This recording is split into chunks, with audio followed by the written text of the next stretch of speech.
Last বলে বলে অনেক হচ্ছে, শেষের একটা প্রশ্ন শেষ আর কি। পরিবারের সাথে এনার সম্পর্কের যে জায়গাটা, উনি কি পরিবারের সহযোগিতা পাবেন? আপনার ব্যবসায়িক একটা যোগাযোগ তৈরি হবে এবং ব্যবসাটা হওয়ার সম্ভাবনাও প্রবল থাকবে, এবং ব্যবসা থেকে আপনি লাভবানও হওয়ার সম্ভাবনা দেখতে পাচ্ছি। কারণ সঞ্চয়ের অধিপতি মঙ্গল, তিনি লগ্নে আসবেন, সপ্তমের অধিপতি মঙ্গল, তিনি লগ্নে আসবেন। অর্থাৎ যদি ব্যবসা থেকে লাভ না হয় তাহলে সঞ্চয়টা হবে কি করে? আপনাকে ব্যবসায়ী ধরে নিয়েই কথাটা হচ্ছে। হ্যাঁ, আপনি আপনার নক্ষত্র যদি জানেন তাহলে মেলাতে থাকুন, আর যদি না জানেন তাহলে আপনাকে ভাগ্য গণনার মাধ্যমে জানতে হবে যে আপনার কেতু কোন নক্ষত্র পেয়েছে বা কত ডিগ্রি পেয়েছে। আলোচনাটা এই ক্ষেত্রে আপনার কাছে একটু মনে হবে না এত কেন ব্যাকরণ ধর্মী, না, যারা জানে তাদের জন্য আমাদেরকে করতে হবে। অবশ্যই অবশ্যই। কেতু ধরুন কারোর বাজে নক্ষত্র পেয়েছে, হ্যাঁ, বদ নক্ষত্র পেয়ে গেছে বা প্রত্যারী পেয়ে গেছে, ঠিক আছে, অতিমিত্র বা মিত্র নক্ষত্র পায়নি, তাহলে সেক্ষেত্রে প্রাপ্তির যে জায়গাটা, সেখানে তো কেতু ওনাকে বাধা দেবে, চেপে দেবে কেতু কিছুটা চেপে দেবে। কেতু একাদশে ভালো ফল দেন, কিন্তু যখন তারা খারাপ পেয়ে যাবেন, অর্থাৎ নক্ষত্র খারাপ পেয়ে যাবেন, তখন কিন্তু তার পূর্ণ প্রকাশ ঘটবে না। তিনি তার নিজ গুণ একটা আছে তো চেপে দেওয়া, সেটা তিনি করে যাবেন। আজকের এপিসোডের শুরুতে একটা অনুরোধ আপনার কাছে আমি রাখবো। স্ক্রিনে দেখবেন একটা লেখা যাচ্ছে, মা নর্মদার যে মাহাত্ম্য কথার পিডিএফ বই বিনামূল্যে আপনারা পাবেন। তার জন্য আপনাকে যে হোয়াটসঅ্যাপ নাম্বারটা দেওয়া আছে স্ক্রিনে, ওখানে হোয়াটসঅ্যাপ করতে হবে। আপনারা প্রত্যেকে হোয়াটসঅ্যাপ করুন এবং এই পিডিএফ বই আপনি ফ্রি অফ কস্ট বিনামূল্যে জাস্ট পিডিএফ বইটা আপনি পাবেন আর কি। বাকিদের সাথে প্লিজ আপনি শেয়ার করবেন। মায়ের কর্মী হিসাবে, মায়ের সন্তান হিসাবে আমরা সবাই একটু করি। আজকের এপিসোডে আপনাদের কাছে আমার এটা বিশেষভাবে অনুরোধ থাকছে। আসুন আজকের মূল এপিসোড শুরু করা যাক। নমস্কার, নর্মদে হার, শিবকুণ্ডা মা নর্মদাকে প্রণাম জানিয়ে আজকের এই এপিসোড শুরু হচ্ছে। আজকের এপিসোডে আমরা কথা বলবো তুলা রাশি এবং তুলা লগ্নের যারা জাতক জাতিকা এই সেপ্টেম্বর মাসে 2025 সালের নিরিখে ঠিক কেমন ঘটনা আপনাদের জীবনে ঘটবে। দীর্ঘ একটা সময় আপনাদের জীবনে অনেকেই ব্ল্যাক ম্যাজিকে আক্রান্ত হয়েছিলেন। দীর্ঘ একটা সময় আপনারা সাফল্য খুঁজছিলেন, সাফল্য কিছুতেই ধরা দিচ্ছিল না। দীর্ঘ একটা সময় আপনাদের বিবাহিত জীবনে আইনি মামলা মোকদ্দমা, লড়াই ঝগড়া, অশান্তি ভরে ছিল। সেই জায়গাটা কি ঠিক হবে, সেটাও কিন্তু আজকের এই এপিসোডে আমি খুঁজব। পাশাপাশি যাদের আধ্যাত্মিক দিকে যাওয়ার একটা ইচ্ছে ছিল বা আধ্যাত্মিক একটা চেতনার তার মানে প্রবাহ আপনার ভেতর আসতে শুরু করেছিল, সেটা ঠিক কোন দিকে যাবে। অর্থাৎ আপনার জন্মছকে এবং এই যে বোর্ডে আমরা গোচরকালীন জায়গা থেকে গ্রহাবস্থান লিখে রেখেছি, এই দুটোর যদি মিল হয় তাহলে কিন্তু আপনি আপনার জন্মছকের যে সত্যতা, আপনার জীবনের যে সত্যতা, সেই সত্যতাও কিন্তু আপনি জানতে পারবেন। আজকের এই এপিসোড আপনি দেখুন আপনার নিজের জীবনের সত্যতার জায়গা থেকে এই 12টি দিকে কোন কোন দিকে আপনার গ্রহগত অবস্থান আপনাকে বোঝাচ্ছে যে এদিকটায় তুমি ভাই অপূর্ণ আছো, এটাকে পূর্ণ করো। এদিকটায় তুমি একটু বেশি চিন্তা ভাবনা করে ফেলছো, বেশি জটিল করে ফেলছো, ওইটাকে সরল করো। এই নিরিখে আপনি দেখুন, আর এই নিরিখেই আপনি যদি যোগাযোগ করেন জন্মছকের বিচার করানোর জন্য, আপনি কেবলমাত্র হোয়াটসঅ্যাপ করবেন। গোবিন্দদা, আমার প্রথম প্রশ্ন সেটা হচ্ছে যে এনাদের জীবনের প্রতিষ্ঠা প্রাপ্তির ক্ষেত্রে, কর্মজগতে প্রতিষ্ঠা প্রাপ্তির ক্ষেত্রে যে বাধা, যে বিপত্তি, মন লাগছিল না, সহযোগিতা পাচ্ছিলেন না কারোর, নিজেও যেন নিজের মন আর শরীরের সহযোগিতা জুটছিল না, সেই প্রতিষ্ঠা কি এবার আসছে এনাদের জীবনে এই সেপ্টেম্বর মাসে? আপনি কি দেখছেন কর্মের ক্ষেত্রে? কর্মের ক্ষেত্রে একদম আসছে। বাহ, দেখুন, ব্যাখ্যা চাইলে দেব, না হলে বলছি। না প্লিজ ব্যাখ্যা করুন। অবশ্যই অবশ্যই। ওনাদের লগ্ন বা রাষ্ট্রাধিপতিকে শুক্র, আচ্ছা, শুক্র দশমে, এটা দেখুন। আর ষষ্ঠপতি নবমে অবস্থান করছেন বৃহস্পতি। ভাগ্যস্থলে বৃহস্পতি প্রথম, দ্বিতীয়ত শুক্র লগ্নাধিপতি হয়ে তিনি কোথায় এলেন? দশমে। পরে আসছেন একাদশে। পরে আবার তাইলে লগ্নাধিপতি দশম এবং একাদশ দুটো স্থানকে কভার করছেন পুরো মাসটায়। একদম তাই। 13 তারিখ পর্যন্ত তিনি দশমে, তারপর তিনি চলে আসছেন একাদশে। এটা একটা জিনিস।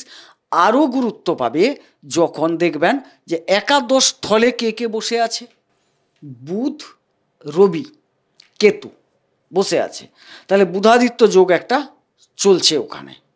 কিন্তু এই যে কেতুর অবস্থান দাদা, হ্যাঁ এই কেতু যদি কারোর খারাপ নক্ষত্র পেয়ে থাকে, হ্যাঁ আপনি আপনার নক্ষত্র যদি জানেন তাহলে মেলাতে থাকুন, আর যদি না জানেন তাহলে আপনাকে ভাগ্য গণনার মাধ্যমে জানতে হবে যে আপনার কেতু কোন নক্ষত্র পেয়েছে বা কত ডিগ্রি পেয়েছে।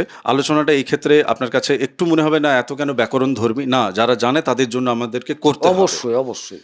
কেতু ধরুন কারোর বাজে নক্ষত্র পেয়েছে, হ্যাঁ বদ নক্ষত্র পেয়ে গেছে বা প্রত্যারী পেয়ে গেছে, হ্যাঁ ঠিক আছে, অতিমিত্র বা মিত্র নক্ষত্র পায়নি, পায়নি, তাহলে সেক্ষেত্রে প্রাপ্তির যে জায়গাটা সেখানে তো কেতুই ওনাকে বাধা দেবে, চেপে দেবে, তাই চেপে দেবেন। চেপে দেবে, কেতু কিছুটা চেপে দেবে। কেতু একাদশে ভালো ফল দেন, হ্যাঁ। কিন্তু যখন তারা খারাপ পেয়ে যাবেন অর্থাৎ নক্ষত্র খারাপ পেয়ে যাবেন তখন কিন্তু তার পূর্ণ প্রকাশ ঘটবে না। তিনি তার নিজ গুণ একটা আছে তো চেপে দেওয়া, সেটা তিনি করে যাবেন। আবার বুধাদিত্য যোগ এটা থাকছে কত তারিখ পর্যন্ত? 15 তারিখ পর্যন্ত, সেপ্টেম্বরের 15 তারিখ পর্যন্ত থাকছে বুধাদিত্য যোগ থাকছে। এদের একটা মজার খেলা আছে জানেন। Please please. বুধাদিত্য যোগটা যেতে না যেতে তার আগে শুক্র ঢুকে যাচ্ছেন একাদশে, দশম থেকে।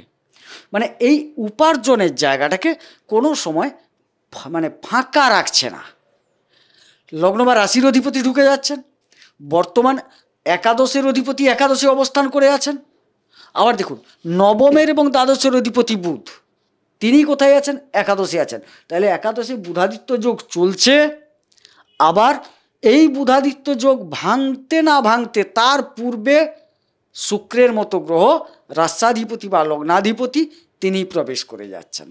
কিন্তু শুক্র এবং কেতুর যে সম্মিলিত যে কনজাংশনটা, ফলাফলটা, সেই জায়গাটা একটা বিচ্ছিন্নতার প্রভাব বা পালাই পালাই একটা ব্যাপার, সেই রকম কি কিছু দেয়?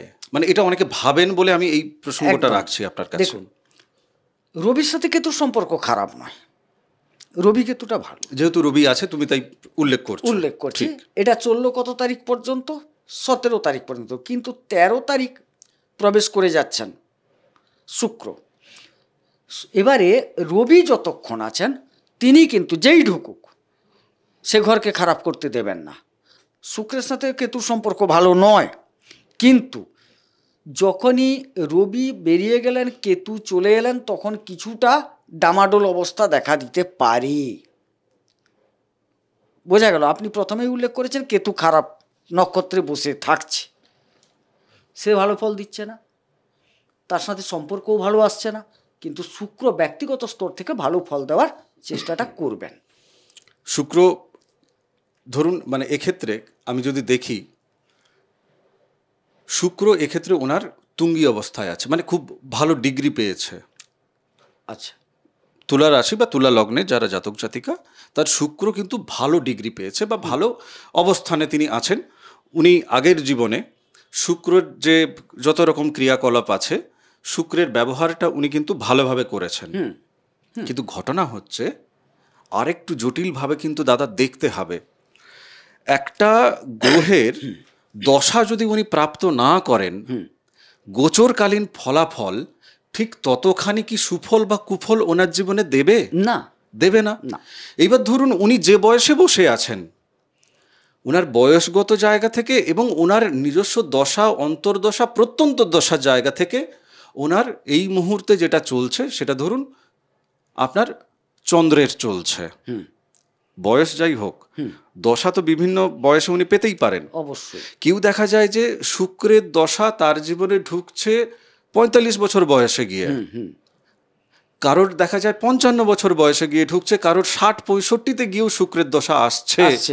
তাহলে আমরা যে শুক্র নিয়ে এত সময় কথা বলছি, মানুষ বিভিন্ন বয়সের দেখছেন, এখানে বিভিন্ন প্রেক্ষাপটে তারা বিলং করেন, বিভিন্ন কর্মজগতে তারা আছেন।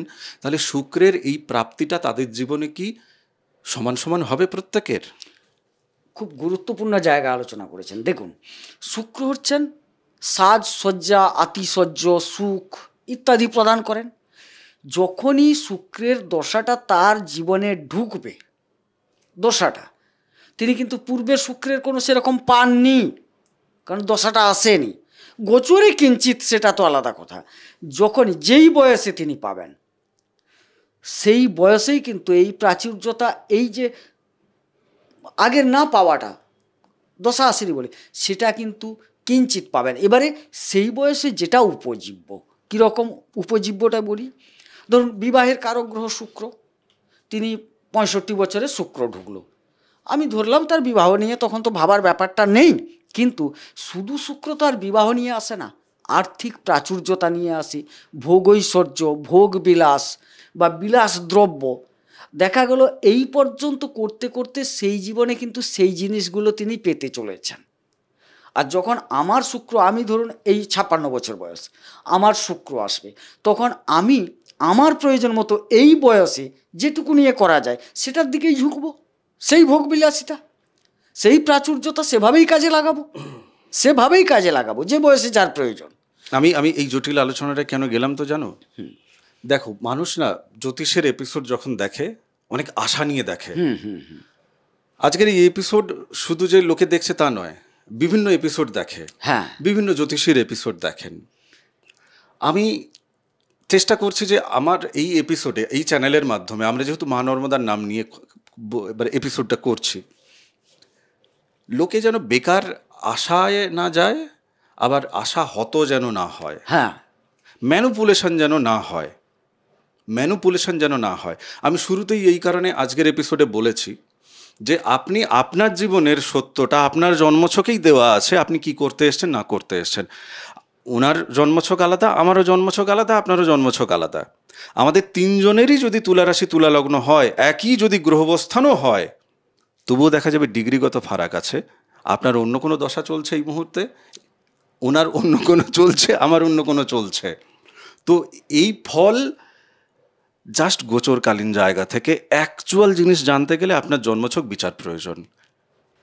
শুধু এপিসোড দেখে আনন্দিত বা শুধু এপিসোড দেখে দুঃখিত, এ দুঃখেরও আলোচনা করব আমরা, এরপরে আসবে। 25-30% ফল পাবেন। একদম তাই। ধরুন এই যে বিবাহিত জীবনের দিকে যদি আমরা তাকাই, ওনার যাদের মামলা মকদ্দমা ইত্যাদি ইত্যাদির মধ্যে দীর্ঘ সময় ধরে জড়িয়ে আছেন বা 1-2 বছর ধরে জড়িয়ে আছেন, ঠিক আছে, তাদের এই মুহূর্তে অবস্থাটা কি? মামলা মকদ্দমা কি ওনার পক্ষে যাবে নাকি চলতে থাকবে? একটা কথা দেখুন, মঙ্গল সপ্তমাধিপতি লগ্নে বসে আছে, লগ্নে বসে নেই, বসবেন। কত তারিখ বসছেন? 14 তারিখ গিয়ে বসছেন, সেপ্টেম্বরে।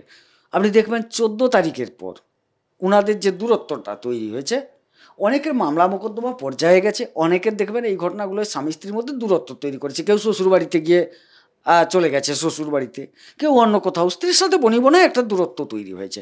সেই দূরত্ব কিন্তু বেশ কিছুটা নিরসিত হতে চলেছে। এক কথায় আপনার পার্টনার, আপনার স্ত্রী বা আপনার স্বামী, তিনি কিছুটা অনুধাবন করে আপনার প্রতি আসক্ত বোধ করবেন। দেখবেন আপনি কোর্টের বাইরে কথা বলছিলেন না, এই 14 তারিখের পর হয়তো বেশ কিছু আমার জাতক জাতিকার ক্ষেত্রে ঘটবে যে কোর্টের বাইরেও একটা সমাধান হয়ে আবার একত্রে থাকতে শুরু করবেন। আমার এক্ষেত্রে একটা প্রশ্ন আছে। হ্যাঁ, বলুন। প্রেমের যে জায়গাটা, যেখানে এই মুহূর্তে রাহু বসে আছে, রাহু দীর্ঘদিন ধরে বসে আছে এখানে, আমরা আগের মাসেও কথা বলছিলাম, রাহু আছে ওখানে, থাকছে পঞ্চমপতি প্রেমের জায়গা। শনি মহারাজ তিনি বক্রিভাবে ওখানেরও ফল দিচ্ছেন। ঘটনা হচ্ছে, যারা কোনো না কোনো প্রেমে জড়িয়েছিলেন, বিবাহিত জীবনের দুঃখ ভোলার জন্য তিনি কোনো অপর একটি নারী বা অপর একটি পুরুষের সাথে তিনি প্রতিশ্রুতিবদ্ধ হয়ে তার সাথে সংসার জীবন উপভোগ করার জন্য স্বপ্ন দেখছিলেন। তাহলে তাকে ছেড়ে কি উনি আবার ওনার আসল, মানে ওনার পূর্বের যিনি স্ত্রী বা স্বামী, তার দিকে ওনার মন ঘুরছে? একদম জটিল প্রশ্ন, সত্য জানতে হবে। হ্যাঁ, রাহু কি করে? রাহু আসক্তিটা তৈরি করে।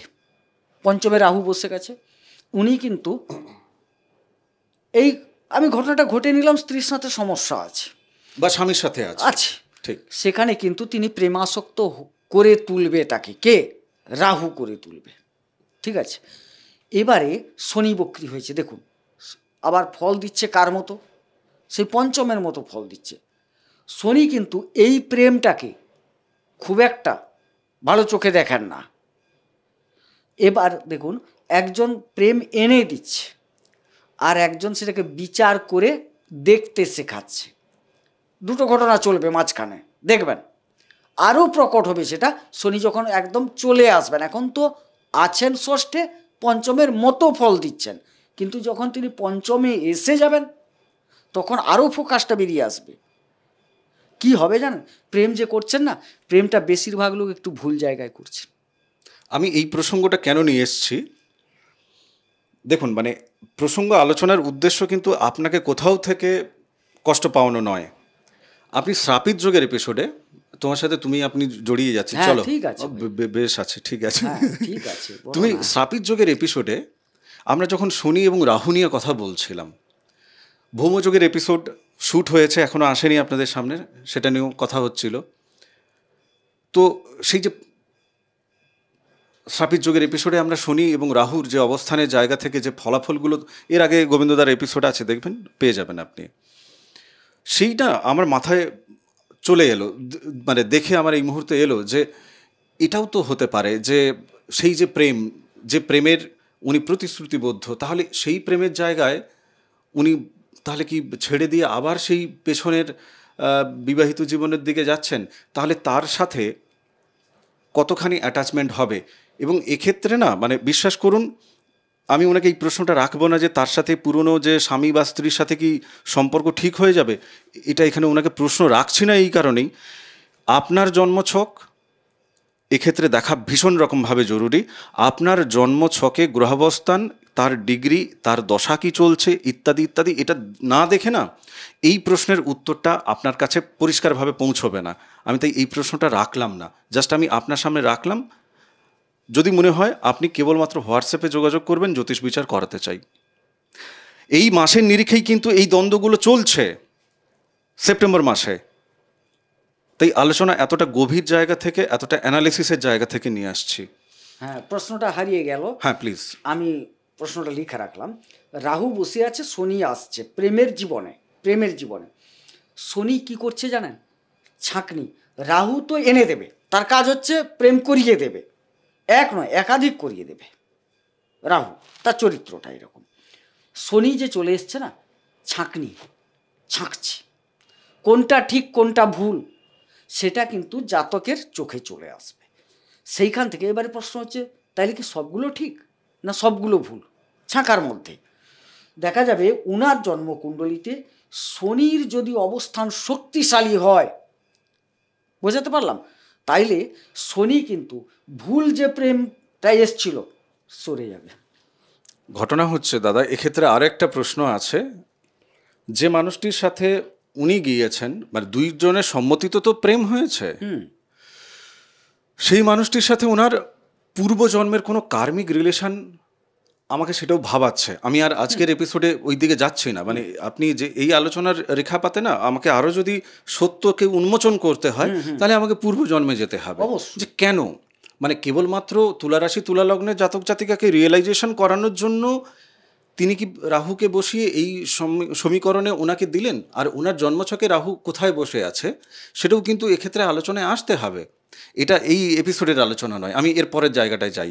আচ্ছা, আমরা এখনো পর্যন্ত যা আলোচনা করেছি তাতে কর্মের জায়গায় আপনার ভালো, মোটামুটি ভালোর জায়গাটা দেখা যাচ্ছে, সঞ্চয়ের জায়গাটাও হবে, বিবাহিত জীবনে মিটিয়ে যাওয়ার সম্ভাবনা আছে, আইন আদালতের যে জায়গাটা সেই জায়গাটাতেও কিন্তু একটু রাহত পাওয়ার জায়গা আছে। কিন্তু যাদের লং টার্মে চলছে এখনও সেই লড়াইয়ের যে ব্যাপারটা, যেটা বড় বড় কিছু লিটিগেশন হয়ে গেছে, সেই জায়গাটা কিন্তু জন্মছক দেখতে হবে। নেক্সট প্রেমের জায়গাটা আমরা আলোচনা করে নিয়েছি, আধ্যাত্মিক জায়গায় একেবারে শেষের দিকে যাব। তার আগে আমার আরেকটা বিষয় আছে। এই মুহূর্তে ধরুন ব্যবসা বা নতুন রোজগারের যে রাস্তাটা তৈরি করার ক্ষেত্রে, ধরুন যারা কর্মে ছিলেন তাদের জায়গা থেকে, নইলে কর্ম তাদের ভালো হচ্ছে, আয় রোজগার হবে ভালো, শুক্রের জায়গা থেকে, বৃহস্পতির জায়গা থেকে আমরা বলে দিয়েছি। কিন্তু যারা নতুন ব্যবসা শুরু করতে চাইছেন, তারা কি ব্যবসা শুরু করতে পারবেন এই সময়? দেখুন এখানে সপ্তমপতি মঙ্গল বর্তমান দ্বাদশী, বর্তমানে দ্বাদশ। বর্তমানে মানে প্রথম পার্ট 14 তারিখ পর্যন্ত বলবো ব্যবসা শুরু করবেন না। বেশ। 14 তারিখের পর হুম। সেপ্টেম্বরের আপনার ব্যবসায়িক একটা যোগাযোগ তৈরি হবে এবং ব্যবসাটা হওয়ার সম্ভাবনাও প্রবল থাকবে এবং ব্যবসা থেকে আপনি লাভবানও হওয়ার সম্ভাবনা দেখতে পাচ্ছি। কারণ সঞ্চয়ের অধিপতি মঙ্গল তিনি লগ্নে আসবেন, সপ্তমের অধিপতি মঙ্গল তিনি লগ্নে আসবেন। অর্থাৎ যদি ব্যবসা থেকে লাভ না হয় তাহলে সঞ্চয়টা হবে কি করে? আপনাকে ব্যবসায়ী ধরে নিয়েই কথাটা হচ্ছে এটা। বুঝতে পেরেছে। এবার দেখুন, সবার তো তুলা রাশি তুলা লগ্ন নয়, না কারোর ধরুন দেখা যাচ্ছে তুলা রাশি কেবল, লগ্ন তার অন্য কিছু।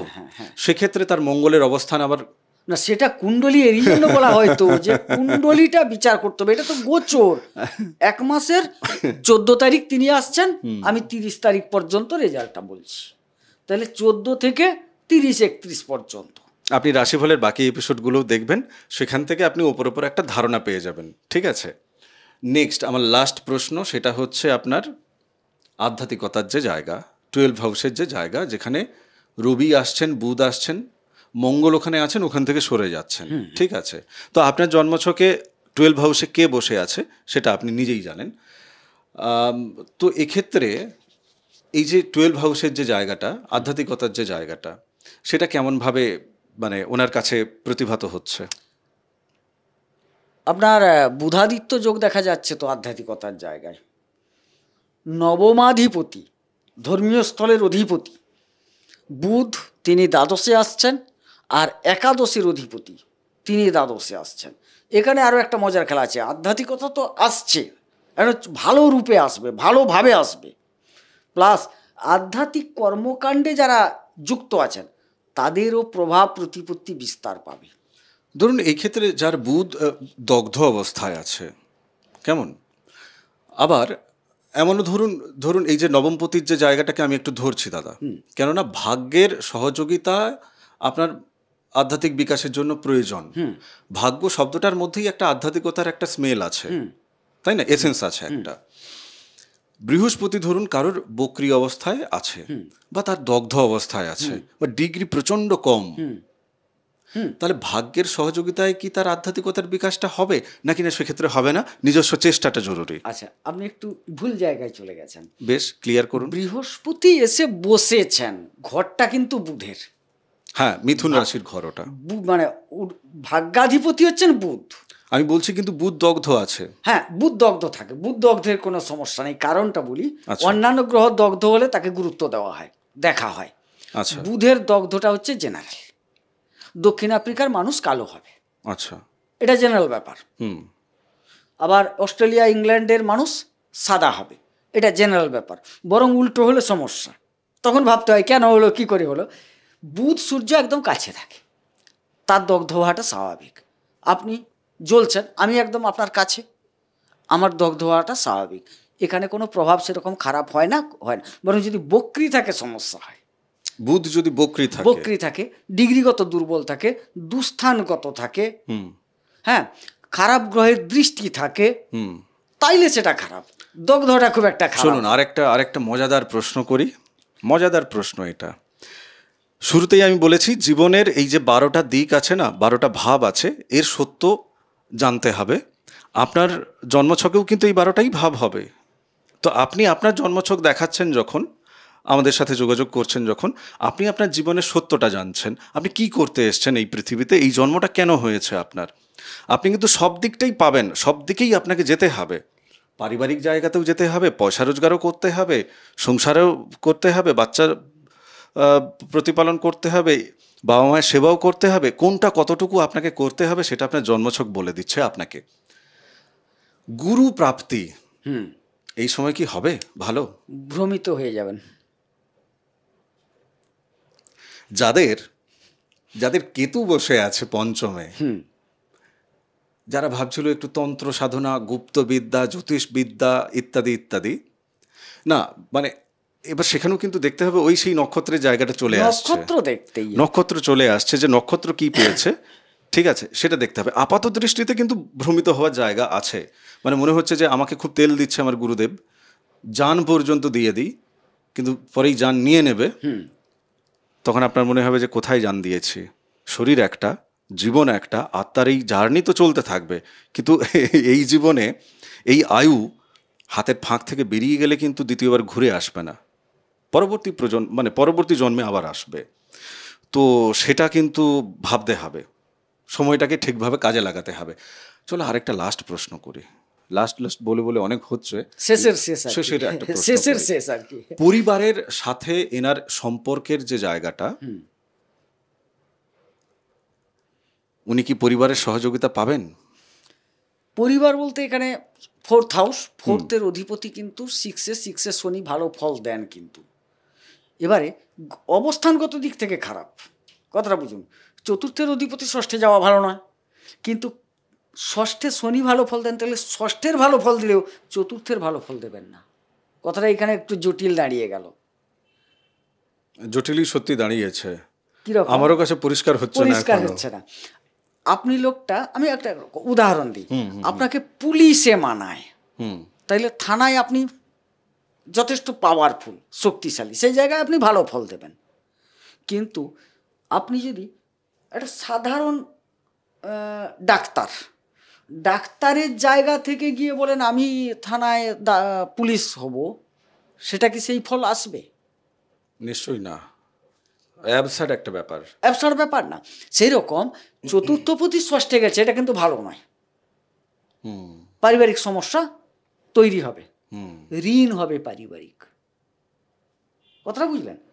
কিন্তু আবার দেখুন, আপনার যদি সেই পারিবারিক ঋণ হচ্ছে, এটা আলাদা কথা, কিন্তু কোথাও ঋণ আছে, কোথাও শত্রুতা আছে আর্স জায়গায়, সেটা কিন্তু আবার কভার করবে। আমি এই যে পারিবারিক জায়গাটা প্রশ্ন রেখেছি আধ্যাত্মিকতার জায়গা থেকেই, কেননা অনেকের মধ্যে মনে হয় যে আমাকে আধ্যাত্মিক দিকে যেতে হবে, আমার পরিবারে বাবা মা খেতে পাক না পাক, চুলোয় যাক, আমি তো যাবই। এটা নিয়ে একবার ভাববেন আপনারা জাস্ট। এই বিষয়ে আমি আপনাকে বলতে পারবো না, জন্মছক দেখালে জ্যোতিষী বলবে, কিন্তু আমার যে ভার্ডিক্ট আমি রাখবো না, আমি বলবো না সেটা। তপভূমি নর্মদা, মা নর্মদার মাহাত্ম্য কথা আছে, 365 এপিসোড আপনি শুনুন। পিডিএফ বই মায়ের মাহাত্ম্য কথার আপনারা নিচ্ছেন, বাকিদের সাথে শেয়ার করছেন, এর জন্য সত্যিই আমি কৃতজ্ঞ আপনাদের কাছে। আজকের এপিসোডে সারমর্ম যদি বলি, ওভারঅল 100-র মধ্যে মোটামুটি ধরে নিন 70% আপনার সাথে কিন্তু ভালো, 70% ভালো। বাকি আপনার জন্মছক, সেটা দেখতে হবে কোথায় আধার আছে আর কোথায় আছে আলো। নমস্কার, নর্মদে ঘাট।